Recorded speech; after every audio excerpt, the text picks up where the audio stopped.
여러분 새해 복 많이 받으십시오. 생생매거진 오늘 박은정입니다. 2023년의 마지막 날이었던 어제 전국 대부분 지역이 흐려서 해넘이를 보기 어려웠는데요. 새해 첫날인 오늘은 전국 대부분이 대체로 맑거나 구름 많은 날씨를 보이면서 구름 사이로 첫 해돋이를 볼 수 있었습니다. 새해 소망 다들 비셨을 텐데요. 아무래도 먹고 사는 일이 가장 관심이고 시급할 것 같습니다.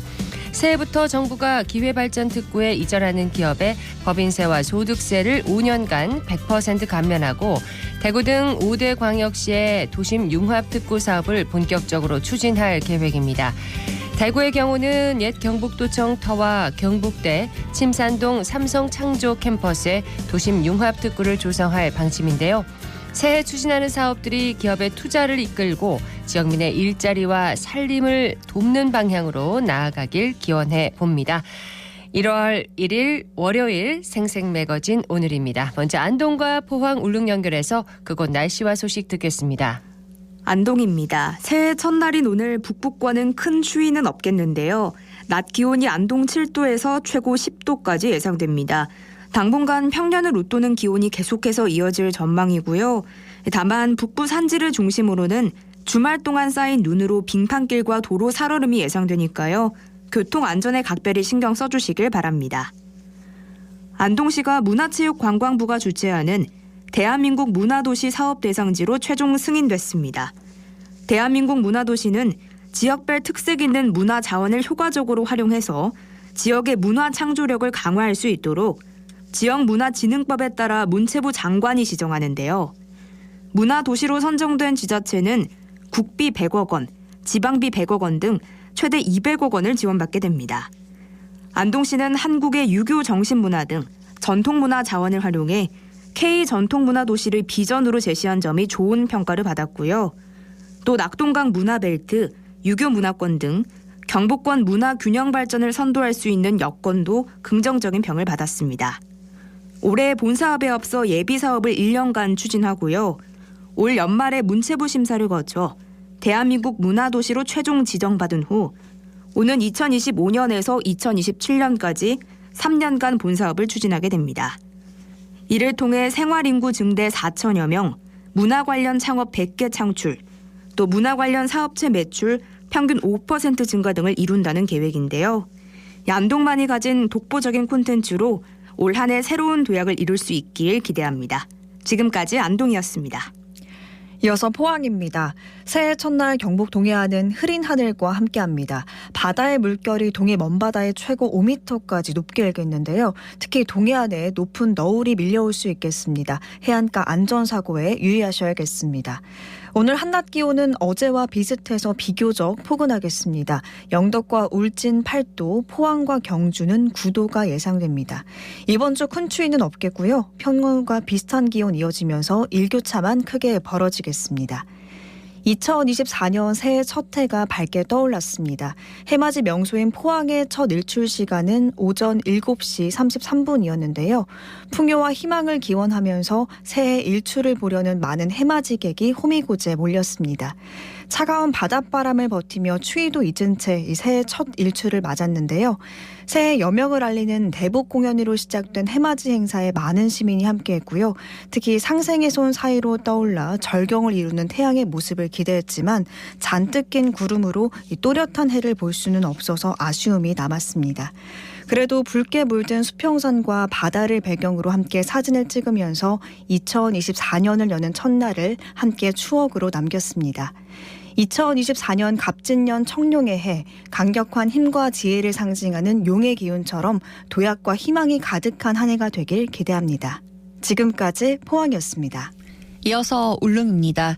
울릉도와 독도는 흐리고 구름 많은 하늘 보이며 2024년 청룡의 해를 맞이해 아쉽게도 해돋이를 볼 수 없었습니다.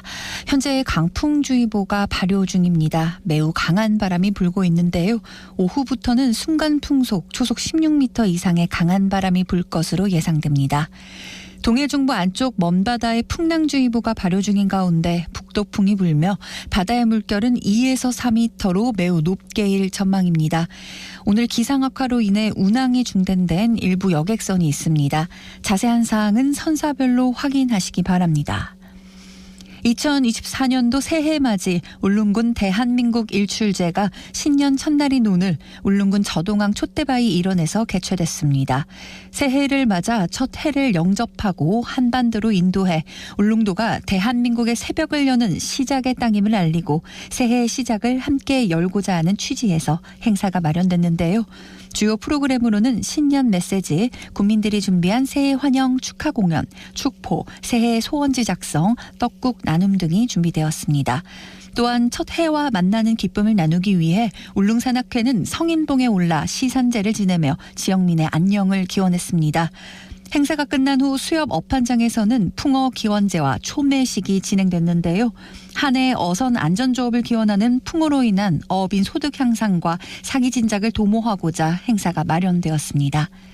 푸른 동해바다와 용의 기운을 받아 청취자 여러분들도 힘찬 기운 받아가시고 소원 성취하시는 새해가 되시기 바랍니다. 지금까지 울릉이었습니다.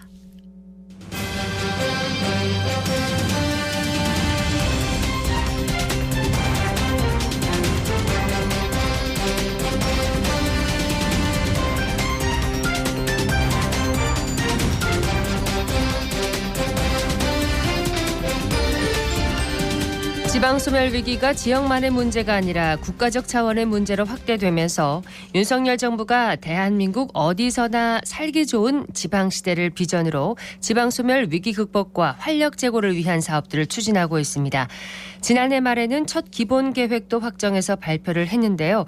지방소멸 위기 극복을 위해서는 올해 어떤 계획과 전략에 집중해야 할지 박양호 대구정책연구원장 연결해서 들어보도록 하겠습니다. 박 원장님 안녕하십니까? 예, 안녕하세요. 네, 새해 복 많이 받으십시오. 새해 복 많이 받으세요. 네. 자, 인구 감소 위기를 겪는 지방자치단체들이 주도적으로 대책을 세우고 자, 이를 중앙부처가 지원하는 정부의 첫 계획안이 지난해 말에 수립됐는데요. 지방소멸 위기를 극복하려면 가장 먼저 무엇부터 시작해야 한다고 보십니까? 예, 지방시대 구현을 위해서는 새로운 국토균형 발전 전략이 추진돼야 되거든요. 예. 우선적으로 산업재배치 전략이 필요합니다. 산업재배치 전략이라는 것은 기존의 전국 산업지도를 변화시켜 새로운 신산업지도로 개편해 나가는 전략입니다. 네. 그래서 세계 경제 흐름에 맞는 IT라든지 바이오, 에너지 등 신산업을 지역별로 특화 육성해 특히 지방의 신산업 경쟁력을 대폭 강화하는 전략이 바로 산업재배치 전략이고 지금 일본, 중국 등 다른 국가에서도 산업재배치 전략을 국가 최우선 과제로 추진 중에 있습니다. 네. 자, 지역의 산업을 재배치해야 한다. 이렇게 네, 말씀을 해주셨는데 산업 재배치를 그럼 성공적으로 이루기 위해서 준비해야 할 부분이 많을 것 같습니다. 예, 우선 두 가지가 필요합니다.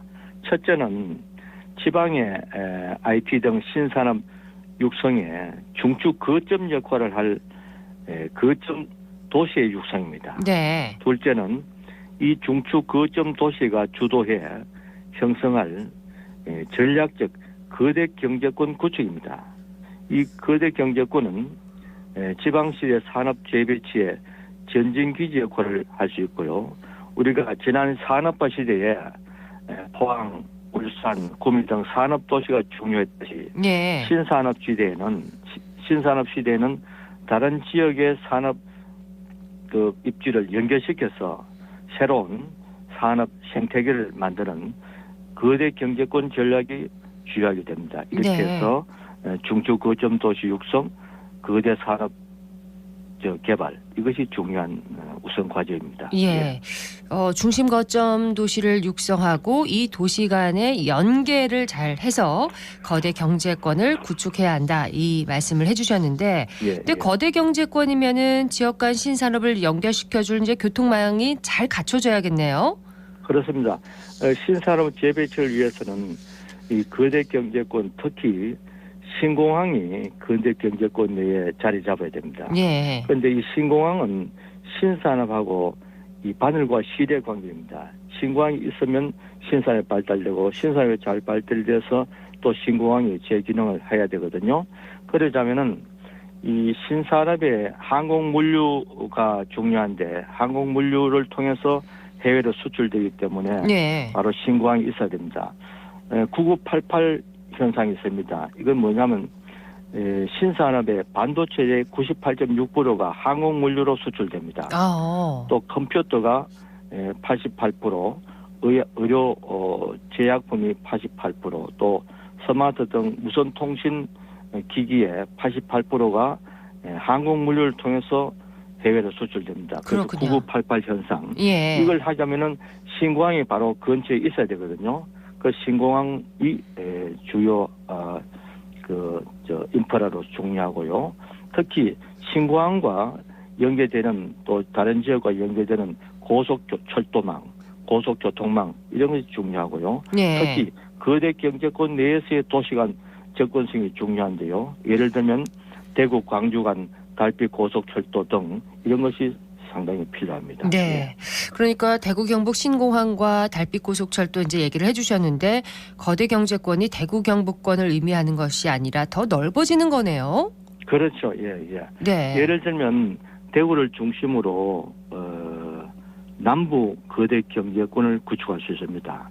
이 남부 거대 경제권은 영호남을 아우르는 거대 경제권인데요. 예를 들면 대구, 부산, 울산, 광주 등 4대 광역시가 포함되고요. 네. 또 경북, 경남, 전남북이 포함되는 영호남을 아우르는 거대 경제권이거든요. 네. 이 거대 경제권이 이제 대구를 중심으로 하는 남북 거대 경제권입니다. 여기에 전국 인구의 36%인 1,800만 명이 살고 있고요.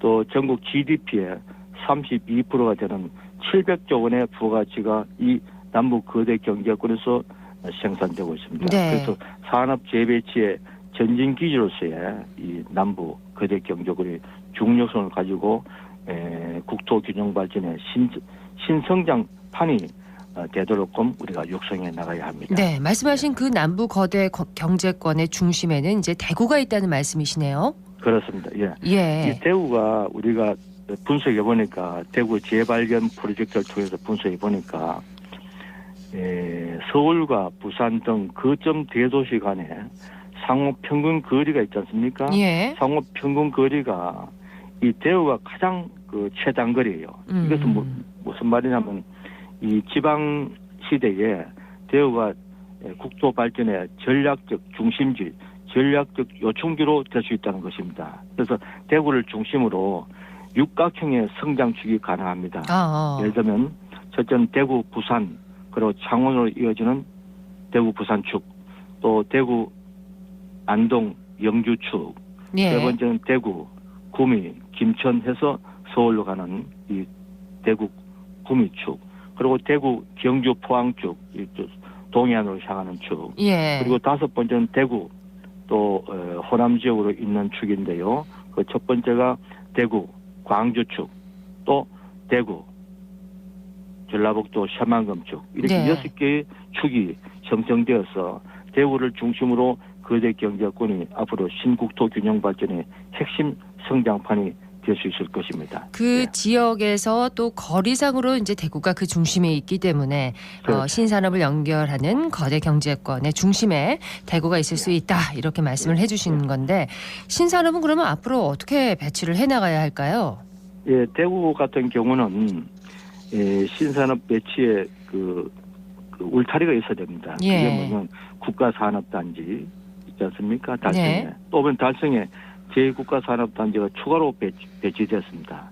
또 수성의 알파시티, 또 수성 알파시티가 확장되어서 제2 알파시티가 개발됩니다. 네. 또 대구 테크노폴리스, 군위 신공항 일대의 새로운 첨단 산업단지가 대대적으로 개발될 것입니다. 그래서 이 토지 이용을 통해서 이 산업단지를 통해서 대구가 추구하는 5대 신산업, 로봇이라든지 미래 모빌리티, 반도체 등을 적절히 특화 우리가 배치하는 것이 중요합니다. 네. 특히 도심 융합 특구 상격 도청 이전되는 자리에는 도심 융합 특구로 지정되었거든요. 거기에 IT 산업이든지 창업을 활성화시켜 나가고, 그리고 경북으로 가보면은 의성의 항공물류 산업이라든지 구미의 반도체, 안동의 우리 바이오 산업, 또 영주의 신소재 산업, 네. 포항의 포항 개철에 이어서 전기차 등 2차 전기 산업이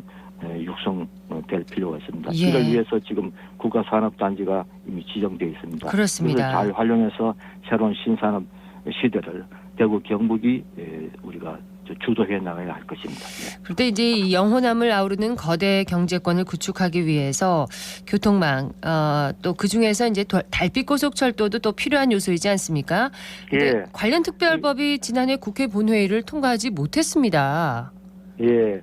1월 달에 특별법이 통과되도록 노력하고 있는데요. 네. 이 달빛 고속철도 대구 광주를 잇는 달빛 동서 철도 이건 정말로 중요합니다. 예를 들면 우리 국토가 지난 과거에 남북 방향 위주로 되어 있습니다. 네. 그래서 앞으로 동서 국토축이 필요하거든요. 이 동서 국토축의 대표 축이 바로 달빛 고속철도 축입니다. 또 영호남의 공동 번영이 중요하고 또 이를 통해서 지역 갈등도 해소돼야 되거든. 네. 또 이 달빛 고속철도 달빛 철도 노선에 인구 소멸 위기 지역이 집중 배치되어 있습니다. 그렇군요. 그래서 이 고속철도가 놓여짐으로써 이 인구 소멸 지역의 신성장이 가능하고요. 네. 또 여기에 신산업 잠재력이 아주 뛰어납니다. 광주의 AI 산업이라든지 대구의 로봇 미래 모빌리티 산업이라든지 네. 그 창에 엘리베이터 산업이라든지 그리고 여기에 남원, 담양, 순창, 고령, 합천 등 문화관광 잠재력이 아주 우수한 지역입니다. 네. 그래서 이번에 며칠 전에 우리가 한일 워크숍을 했거든요. 달빛 예. 고속철도와 관련해서. 그래서 앞으로 여기에 그 경유지에 그 구축될 스마트 역세권 벨트라든지 또 신산업 벨트 그리고 로컬 문화관광 타운 벨트가 연결되어서 네. 200km에 달하는 대구 광주 슈퍼 경제 문화 회랑이 발달될 것입니다. 그렇군요. 이를 구현하기 위해서 대구 광주 동서 내륙 철도가 신속히 구축되고 이것이 시방시대의 상징적 프로젝트로 우리가 자리매김해야 될 필요가 있습니다. 그렇습니다. 그리고 일본에도 그 동서축을 개발하니까 일본의 낙후 지역이 대대적으로 개발되었다는 그렇군요. 사례가 있습니다. 네. 자, 끝으로 이제 대구가 지역 소멸 위기를 극복하고 보다 활기 있는 도시가 되기 위해서 대구정책연구원에서 또 고민을 많이 하고 있는 걸로 알고 있습니다. 올 한 해 연구 계획과 방향은 또 어떻게 잡고 계신지요? 예. 올해도 작년에 이어서 대구 미래 50년 실천 전략 연구에 몰입하고자 합니다. 네. 또 신공항 신산업 재배 연구라든지 그리고 도심권에 프리미엄 도심권을 개발하고자 합니다. 연구를 하고자 합니다. 네. 동네 생활권 구상도 연구하고요. 또 청년들이 살기 좋은 대구. 그리고 내년에 2, 3월 달에 우리가 지난 2월 달에 개원했거든요. 그렇죠. 내년 1주년 세미나도 크게 지방시대와 대구 미래 50년을 기획하고 있고요. 네. 특히 국제 세미나를 8월 중에 개최해서 대구를 세계로 알리는 그런 구상도 하고 있습니다. 네. 특히 대구 성취와 국토 변화 연구를 기획 연구를 해서 대구가 전략적 요충지다 하는 연구를 심층 연구해서 대외적으로 알리고자 합니다. 알겠습니다. 예. 네. 오늘 말씀 여기까지 듣겠습니다. 고맙습니다. 예, 감사합니다. 박양호 예, 대구정책연구원장이었습니다. 고맙습니다.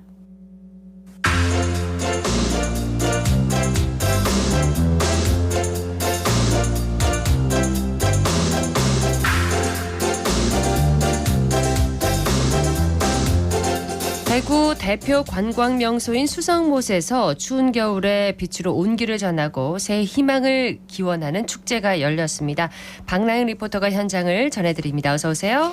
네, 수성빛 예술제는 문화체육관광부가 선정한 대한민국 반반곡곡 100선 중 하나인데요.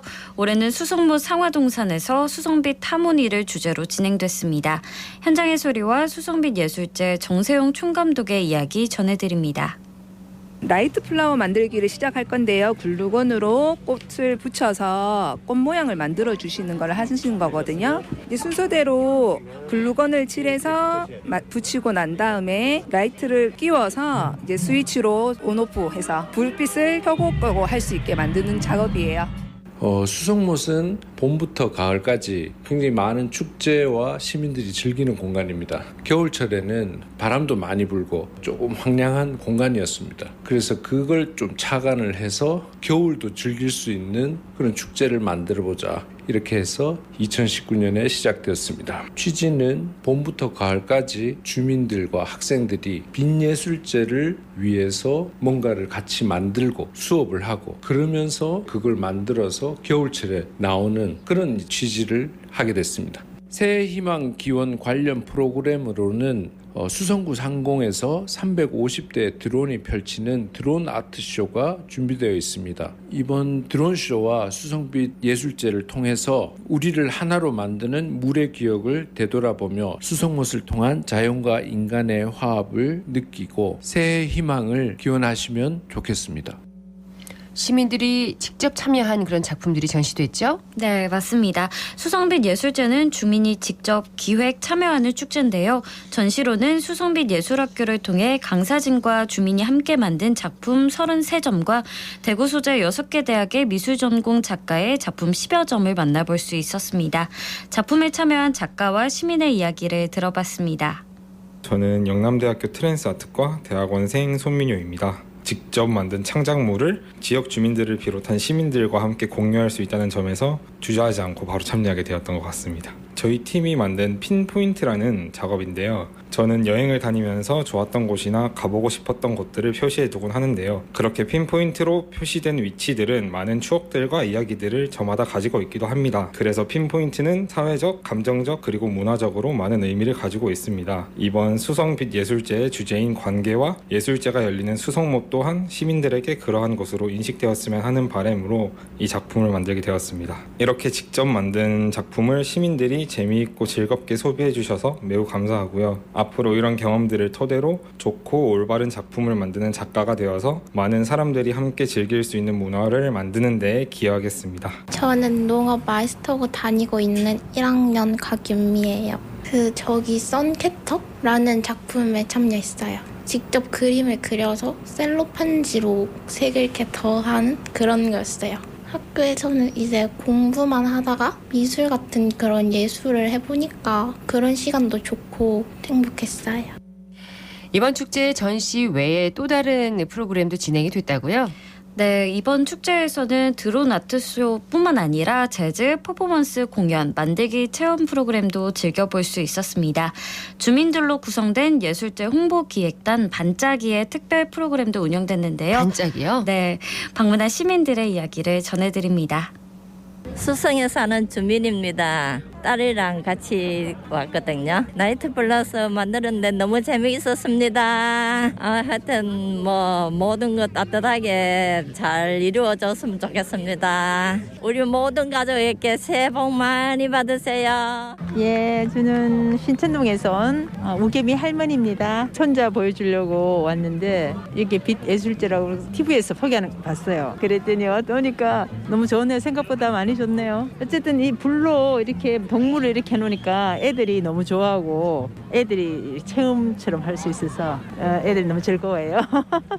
새해 소망은 가족이 다 건강했으면 좋겠고요. 자기가 원하는 걸 차곡차곡 열심히 했으면 좋겠습니다. 연말 맞이해서 남자친구랑 함께 방문했는데 낮에 봤을 때보다 불이 켜지니까 확실히 조금 더 예쁜 것 같고 잠시 후에 드론 쇼가 기대가 됩니다. 23년보다 좀 행복했으면 좋겠고 남자친구 임용시험 이번에 반드시 합격하길 바랍니다. 이번 축제에서 시민들은 빛으로 온기를 느끼며 새해 소망을 빌어보는 시간을 가졌는데요. 네. 바라는 소망이 다 이루어지는 빛나는 한 해가 되길 바랍니다. 맞습니다. 박나영 리포터 소식 잘 들었습니다. 네, 고맙습니다.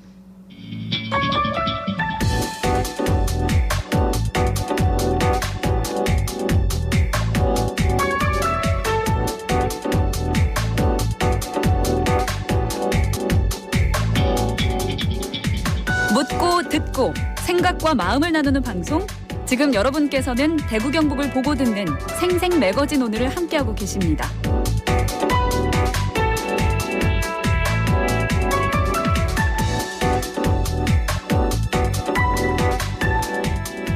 1월 1일 월요일 생생매거진 오늘 함께하고 계십니다. 지금 시각 11시 30분 지났습니다. 기자의 눈으로 지역의 현안과 이슈를 들여다보는 시간입니다. 자, 매일신문 정우태 기자와 함께합니다. 어서 오세요. 안녕하세요. 네, 새해 첫날 정 기자가 주목한 주제는 뭔가요? 네, 플랫폼 경제입니다. 지금 우리 사회는 연결성에 주목하고 있습니다. 개별적으로 흩어진 경제 주체를 이어주는 역할을 하는 플랫폼 기업이 급속도로 성장했습니다. 디지털 기세를 앞세운 플랫폼 전환이 경제 구조 자체를 바꾼 건데요. 네. 미국의 아마존, 우버가 대표적이고 한국에는 네이버, 카카오가 플랫폼을 기반으로 성장한 기업이라고 할 수 있습니다. 그렇군요. 플랫폼 사업의 영역이 매우 넓잖아요. 우리 일상과 밀접한 대부분의 서비스가 이제는 플랫폼을 통해서 이루어진다고 해도 과언이 아닌 거죠? 네, 맞습니다. 초창기에는 단순히 메신저, 포털 사이트를 이용하는 수준이었다면 이제는 다양한 분야에서 이윤을 창출하는 수단으로 자리를 잡았습니다. 네. 모빌리티 분야가 대표적이죠. 택시를 예약하거나 대리운전 호출을 할 때 전화를 하는 경우 이제 거의 없죠. 거의 없죠. 대다수가 플랫폼 애플리케이션을 이용합니다. 숙박과 식당, 헤어숍 예약까지 대다수의 서비스를 플랫폼을 매개로 하는데요.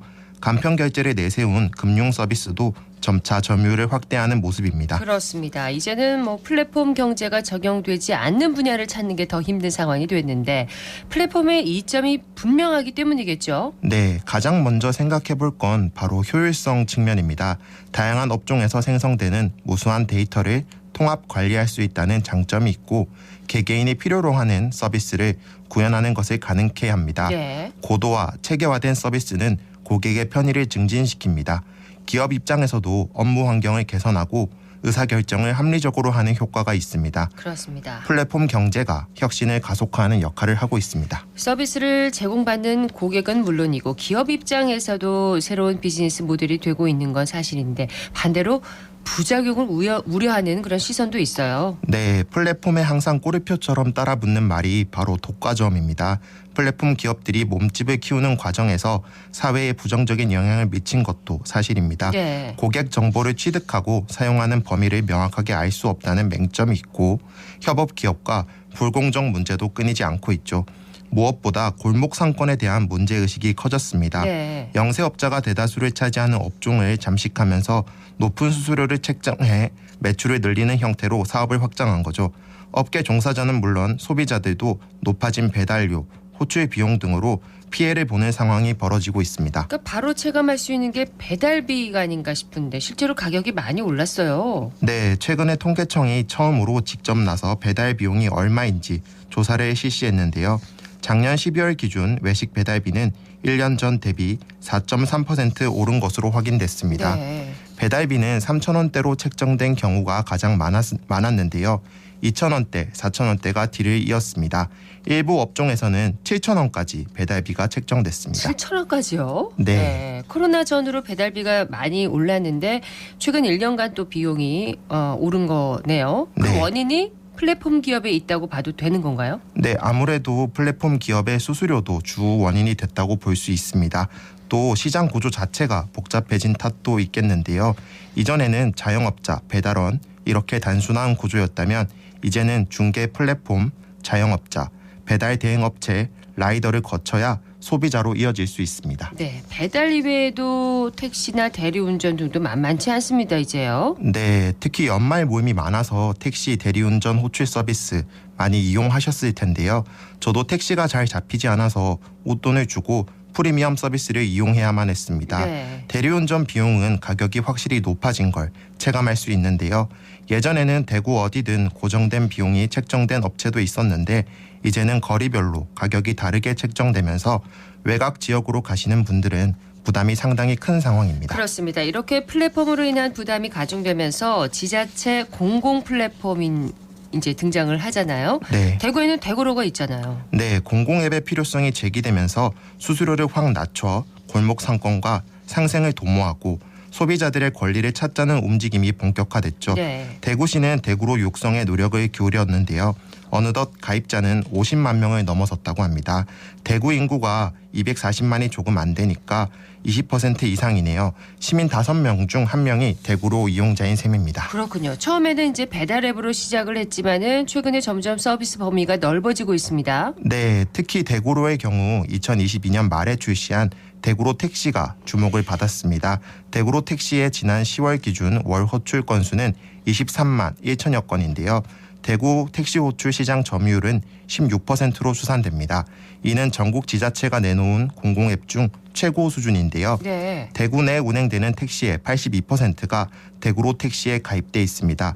승객 만족도 평가에서도 95%가 긍정평가를 하는 등 전국 지자체 가운데 대기업 독점 구조를 타파한 공공형 택시 호출앱 사례로 자리매김하고 있습니다. 그렇군요. 대구로 택시의 상승세가 눈에 띄는 게 사실인데 흥행 요인 아무래도 낮은 수수료 덕분이겠죠? 네, 맞습니다. 대구로 택시는 출시 후 6개월간 수수료 무료를 채택했습니다. 이후엔 콜당 200원, 월 최대 3만 원을 받도록 했는데요.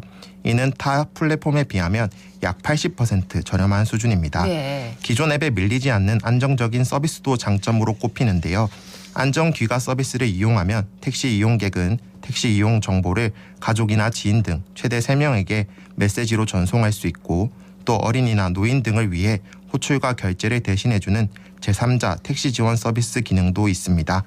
이달 들어 택시 배차 방식도 호출 지점부터 직선 거리에서 실제 이동 시간을 반영한 최단 거리 기준으로 바뀌었고 부정확한 위치 표시로 원성이 잦았던 지도 표시 방식도 개선됐습니다. 그렇군요. 대구로가 대형 플랫폼의 대항마가 이제 되고 있는 건데 올해 또 달라지는 점이 있다면서요? 네, 우선 택시 부문을 보면 상반기부터 기관 및 단체에서 법인카드를 등록해 이용하는 비즈니스 플랫폼 서비스도 도입할 계획입니다.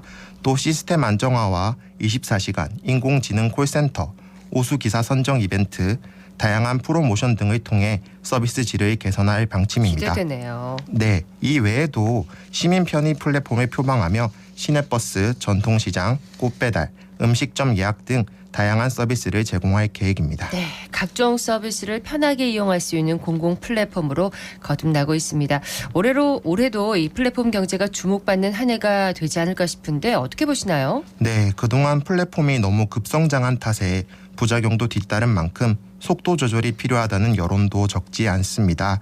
다른 시장에 비해 승자 독식이 뚜렷한 탓에 분야별로 특정 플랫폼이 독점적 지위에 오르는 경우가 많았기 때문인데요. 네. 이에 공정거래위원회는 플랫폼 공정경쟁 촉진법, 이른바 플랫폼법 입법을 추진 중입니다. 주요 금지 행위들을 미리 설정하는 사전 지정 방식을 채택해 제재 절차에 드는 시간을 줄이고 신속한 제재를 통해 시장 경쟁을 회복하겠다는 취지인데요. 자사 우대, 끼워 팔기 등 시장 지배력을 이용한 대표적인 금지 행위 유형을 규정하고 적발 시 정해진 기준에 따라 제재를 부과하는 방식입니다. 이 플랫폼 독과점의 부작용을 최소화하겠다 이런 뜻으로 풀이가 되는데 반대 여론도 있겠네요. 네, 아무래도 스타트업 업계는 플랫폼법 철회를 요구하고 있습니다. 이러한 규제가 성장을 저해하는 요소로 작용할 수 있다는 지적인데요. 법안에 의해 이익을 내지 못하는 스타트업도 이용자 수가 많거나 거래 규모가 크다는 이유만으로 규제 적용 대상이 될 수 있다는 주장입니다. 네. 또 스타트업 성장을 저해하는 유리천장이 있다는 사실이 글로벌 시장에서 경쟁력을 저해하는 요소가 될 수 있다는 비판도 적지 않습니다. 플랫폼 경제와 공공앱의 성장 그리고 부작용까지 오늘 살펴봤는데 좀 셈법이 복잡할 것 같습니다. 네. 향후 앞으로 전망은 어떻게 보나요? 네, 플랫폼 규제 추진에 대해 해외에서도 우려의 목소리가 나오고 있습니다. 데이터 수집과 활용이 중요한 빅테크 기업이 위축될 수 있다는 건데요. 하지만 이미 유럽에서도 플랫폼법과 유사한 성격의 디지털 시장법이 제정됐고 일본 정부 역시 정보통신 분야 독점 기업을 규제하는 법안을 마련할 계획입니다. 네. 불합리한 규정은 성장을 저해하는 족쇄가 될 수 있다는 의견에 동의를 하지만 독과점의 폐해에 대해서도 심각하게 고민해 봐야 할 시점인 것 같습니다. 플랫폼 경제가 국민의 행복을 높이고 삶을 풍요롭게 하는 방향으로 발전할 수 있도록 명확한 기준이 필요할 것 같습니다. 네, 오늘 기자의 눈에서는 플랫폼 경제에 대해서 정리를 해봤습니다. 매일신문의 정우태 기자였습니다. 고맙습니다. 감사합니다.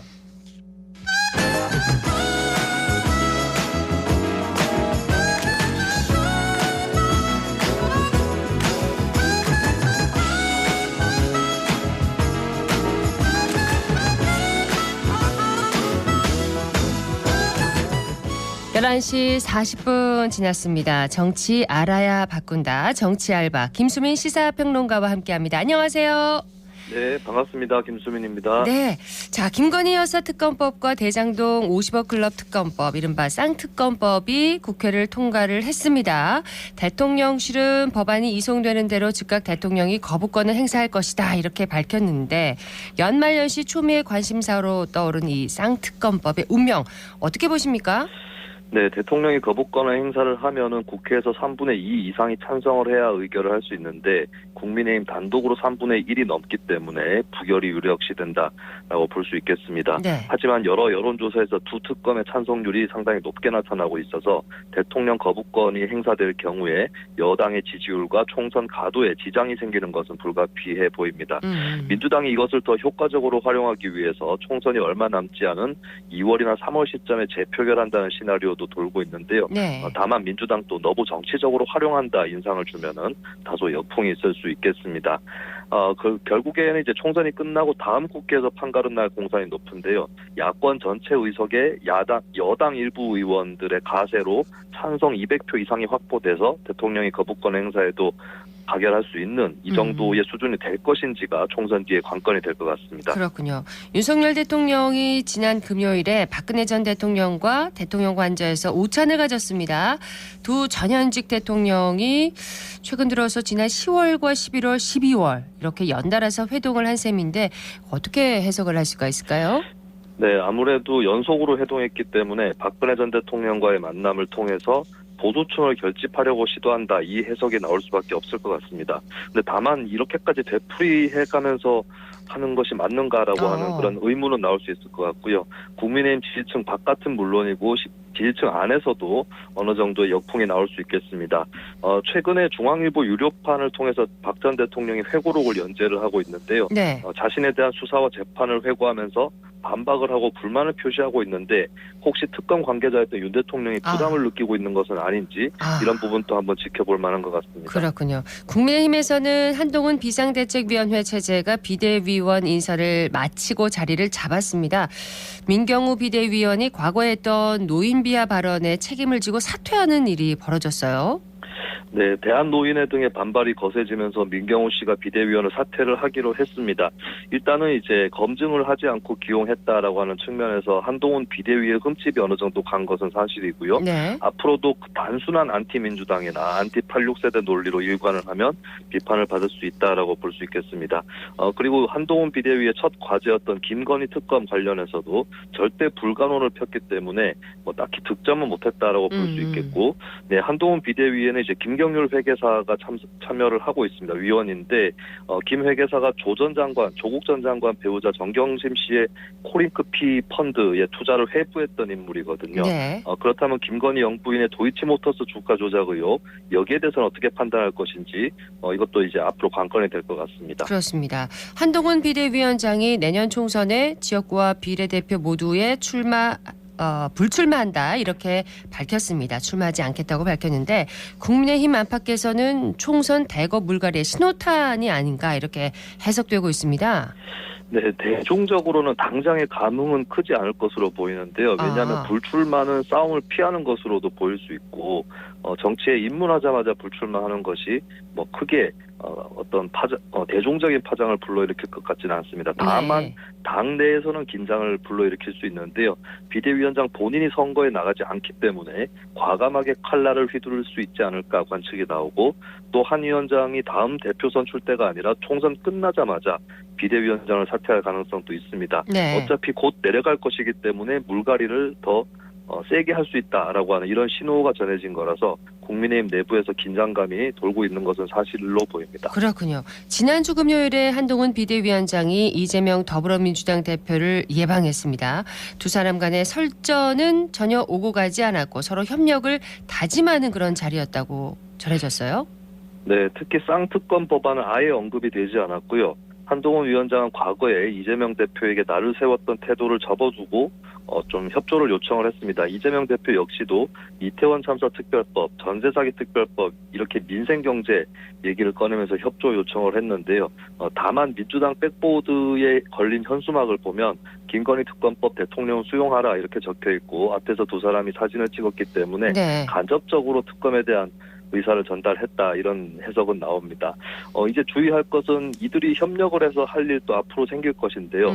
그 일이 무엇인지가 관건이 될 것 같습니다. 그러니까 선거제도 문제 같은 경우에 이제 병립형 비례대표제로 돌아간다라고 하는 거대 양당의 움직임이 있고요. 그리고 중대재해처벌법의 확대 시행을 유예한다. 여기에도 합의할 가능성이 상당히 높겠습니다. 네. 거대 양당이 합의하는 것이 국민 다수의 의견이라고 하면 그것은 정치적으로 생산적인 결과겠지만 반대로 거대 양당이 둘 다 합의를 하지만 국민들 상당수가 반대하는 이런 안건일 수도 있기 때문에 과연 어떤 합의를 이룰지 이것이 관건이겠고 만약에 네. 이제 여론의 다수가 반대하는 안건이라고 했을 때 정의당 등의 제3당이 어떻게 맞서느냐 이것도 지켜볼만 하겠습니다. 그렇습니다. 한편 이재명 대표는 최근 이 대표의 사퇴와 민주당 통합비대위의 구성을 요구했던 이낙연 전 대표와 회동을 가졌는데 아무런 합의점 없이 헤어졌고 또 이낙연 전 대표의 탈당이 지금 유력시되고 있는 상황입니다. 네, 이낙연 전 대표 측은 오는 1월 4일쯤에 신당을 창당한다라고 하는 이 계획이 오늘 언론을 통해서 보도가 되고 있고요. 예. 이낙연 전 대표라든지 일부 비명계 의원들은 최근에 뚜렷하게 이재명 대표의 사퇴와 비대위 출범을 요구를 했고 이 요구가 받아들여지지 않으면 신당을 창당하는 것이 확실시 되어 보입니다. 하지만 여기서 이재명 대표의 부담이 끝나지는 않을 것으로 보이는데요. 네. 지난 목요일에 정세균 전 총리가 이재명 대표를 만났을 때 현해살수라는 말을 했습니다. 낭떠러지에서 잡고 있던 손을 놓아라 라는 주문이고 사실은 우회적인 사퇴 주문이라고 봐야 되는 거거든요. 네. 그렇다면 이제 이번에 이낙연 전 대표 탈당과 또 탈당에 이어서 당 내에서 추가적으로 사퇴 주문이라든지 또 신당에 가세할 수 있다라고 하는 소리들이 나올 수 있겠고 그럼 이재명 대표도 1월 달에는 계속 고민을 해봐야 되는 그런 시즌이 될 수 있겠습니다. 한편으로는 구속영장이 기각됐고 당내 지지가 견고하기 때문에 사퇴 이유가 없다라고 하는 이 대표 측 측근들의 얘기가 있는데 네. 하지만 같은 이유에서 대표직에 연연할 필요 없지 않는가라는 의문도 제기되고 있기 때문에 이재명 대표의 선택을 한번 지켜볼 만하겠습니다. 그렇습니다. 그런가 하면 국민의힘에서는 이준석 전 대표가 탈당을 선언하고 신당 창당 작업에 돌입을 했습니다. 국민의힘 순천갑 당협위원장을 맡았던 천하람 위원장도 탈당을 선언했는데 국민의힘에서 어느 정도 이탈세가 발생할까요? 네, 민주당이 이낙연 전 대표가 탈당 조건을 박아놓고 기다리고 있었다면 이준석 전 대표는 탈당 일자를 못 박아놓고 시간을 보내고 있었습니다. 네. 그런데 한동훈 비대위의 출범이라는 변수가 있으면서 어느 정도는 김이 센 상황이라고 볼 수가 있겠고요.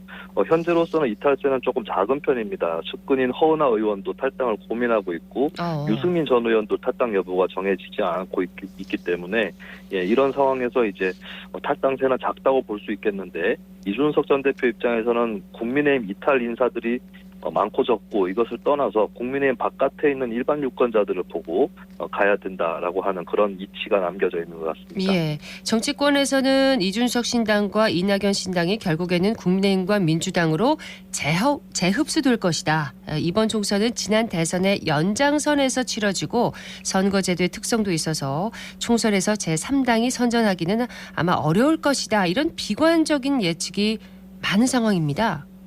네, 신당이 국민의힘이나 민주당으로 재흡수될 것이냐 이 여부로 알 수 있는 게 있는데요.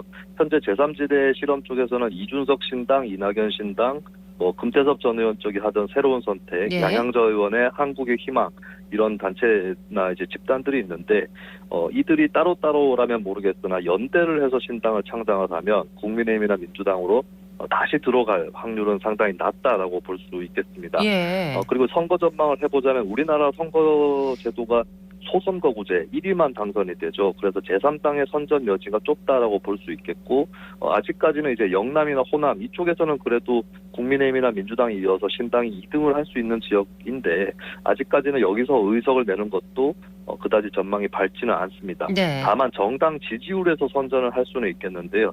거대 양당 둘 다 찍기 싫다라고 하는 유권자들이 제법 있는 상황이고 그리고 설령 이준석, 이낙연 전 대표에 대해서 별로 호감을 못 느낀 유권자들도 거대 양당을 이번에는 심판을 해보자라는 취지에서 일단은 찍을 수도 있기 때문에 네. 의석수와는 상관없이 정당 지지율에서는 선전의 가능성은 열려 있는 것이 한국 정치의 구도라고 볼 수 있겠습니다. 그렇군요. 자, 마지막으로 올해 대구 경북 정치권의 향방 어떻게 전망할 수 있을까요?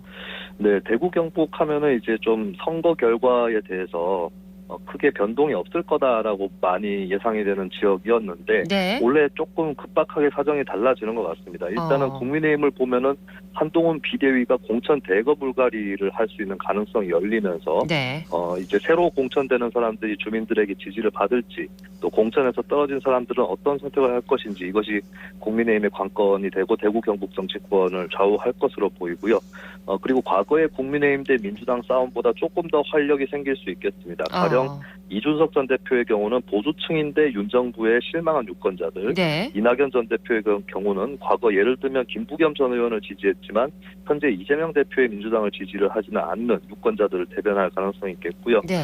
그래서 이제 대구 경북 유권자들은 사실 어느 정당을 지지를 하든 간에 정당끼리 생산적인 경쟁이 되기를 바라고 계신데, 그렇죠. 그리고 또 각 당이 좋은 후보자를 총선 때 공천해 주기를 바라는 마음도 다 같다고 볼 수 있겠습니다. 정치권이 생산적 경쟁으로 이런 소망에 부합해 주기를 바라는 그런 한 해의 소망을 좀 말씀을 드려봅니다. 네, 대구 경북에서 일대 변화가 있을지 없을지 지켜봐야 되겠네요. 김수민 시사평론가였습니다. 고맙습니다. 네, 새해 복 많이 받으십시오. 새해 복 많이 받으십시오.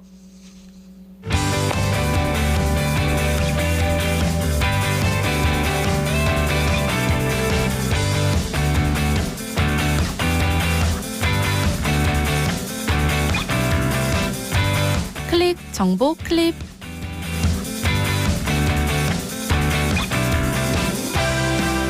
오늘부터 대구역 내거리에서 중앙 내거리 방향 직진이 허용됩니다. 이번 교통체계 조정 계획은 작년 11월 1일 전용 구간 해제 이후 교통 모니터링한 결과를 바탕으로 택시 등 운수 종사자와 주변 상인들의 요구사항을 반영한 것으로 관련 기관 협의와 대구경찰청 교통안전시설 심의를 거쳐 확정됐습니다. 이번 결정이 침체된 도심에 활력을 주고 또 상권 활성화에도 도움이 되길 바랍니다.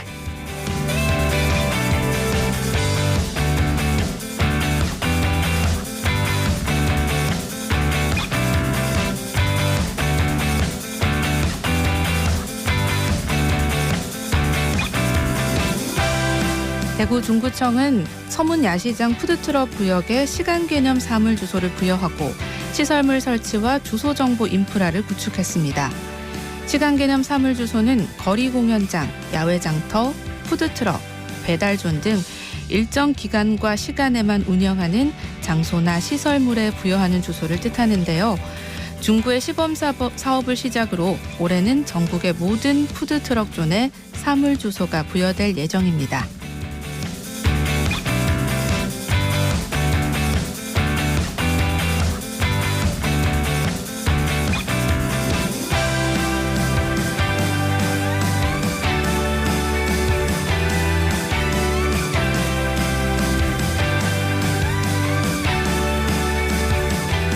곶감의 본고장 상주시가 국가 중요 농업유산으로 지정된 전통 곶감의 가치를 보존하기 위해 다각도로 노력하고 있습니다. 상주시는 전통 곶감 농업유산 보전 관리의 성공을 기념하고 주민들의 관심과 참여를 유도하기 위해 감탈의 재현 행사를 열고 탐방 안내소를 개소했는데요. 탐방 안내소 1층에는 상주 전통 곶감의 발자취를 한눈에 볼 수 있는 전시관이 있고요. 길 건너에는 무료 얼음 썰매장도 운영하고 있으니 관심 있는 분들은 방문해 보시면 좋겠습니다.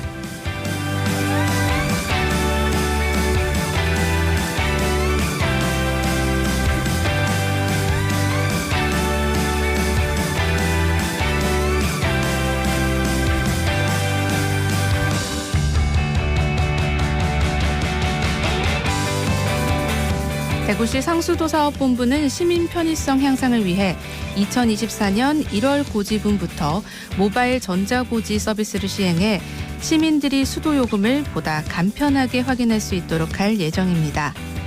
모바일 전자고지 서비스는 종이고지서와 동일한 내용을 모바일로 제공해서 언제 어디서든 휴대전화로 빠르고 편리하게 요금을 확인할 수 있으며 종이 감소에 따른 환경보호, 고지서 오배송과 분실 등에 따른 시민 불편도 해소할 것으로 기대됩니다. 자세한 내용은 달구벌 콜센터로 전화해서 문의하시기 바랍니다.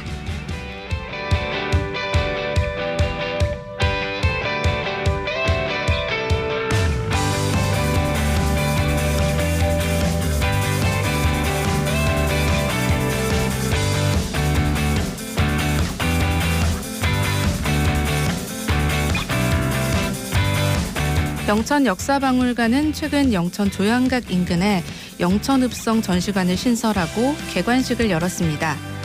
전시관은 영천읍성과 관련된 사진과 유물을 비롯해 영천의 과거 생활상, 영천 의병 역사와 관련된 자료 등이 건물 1층에서 3층까지 전시가 돼 있고요. 연중 상시 운영될 예정입니다. 전시관은 조양각을 조망할 수 있는 3층 규모의 유리벽면 구조의 건물로 구도심의 역사관광 랜드마크가 될 것으로 기대됩니다. 지금까지 클릭 정보 클립 서유리였습니다.